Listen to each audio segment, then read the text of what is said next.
Berikut adalah model dari sebuah kubus. Misalkan kita beri nama A, B, C, D, E, F, G, H. Dengan ini panjang sisinya 2 cm atau 2 ukuran panjang. Ada 3 unsur dalam sebuah bidang dimensi 3. Yang pertama adalah titik, kedua adalah garis, yang ketiga adalah bidang. Pada gambar ini berarti ada, misalkan titiknya adalah A, titik B, titik C, titik D, dan seterusnya. Tapi ingat bahwa titik ini bisa muncul di mana saja. Misalkan ada titik lain muncul di sini. Nah, ini ada titik I yang muncul pada bagian atas pada kubus ini. Dan dia bisa muncul di mana saja titik-titik lainnya. Yang kedua adalah garis. Garis ini adalah yang dimaksud garis lurus, bukan garis yang melengkung. Pada gambar ini, misalkan garisnya adalah garis AB atau garis yang lain ya, garis BA juga sama saja.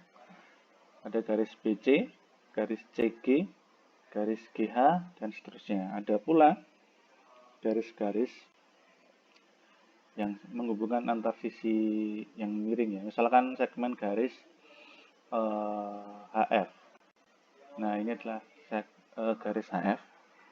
Untuk garis yang lain garis EG dan seterusnya. Ada kita bisa membuat banyak garis dari sebuah bidang dimensi 3. Yang ketiga adalah bidang. Bidang ini yang dimaksud juga adalah bidang datar, sehingga kita yang pelajari sekali lagi tidak mempelajari yang melengkung tapi hanya yang datar. Misalkan bidang datar ini ada bidang A, B, C, D atau bidang A, B, F, E. Penyebutannya harus urut ya. Boleh dari sini juga boleh. E, A, B, F. Ya. Tapi yang jelas urut sehingga membentuk sebuah bidang pada gambar. Nah, contoh titik-titik yang lain atau garis dan bidang yang lain yang bisa muncul. Jadi dalam sebuah bidang dimensi 3 ini bisa muncul banyak sekali titik, garis, dan bidang. Misalkan ini tadi saya ulangi lagi, segmen dari garis HF, kemudian garis EG, persilangannya ada garis titik I. Ya, kemudian ada garis misalkan dari A ke I. Kemudian contoh bidang, misalkan kita buat bidang A, I, E.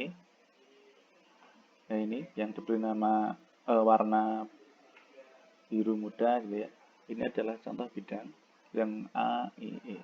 Jadi minimal untuk membuat sebuah bidang itu ada 3 titik ya. Dan bisa maksimal bisa banyak sekali titiknya. Misalkan nanti kita bisa buat A, E, I, B, D, itu juga bisa membentuk sebuah bidang. Gitu ya. Tapi yang kita pelajari biasanya hanya sampai 4 bidang, 3 sampai 4 bidang.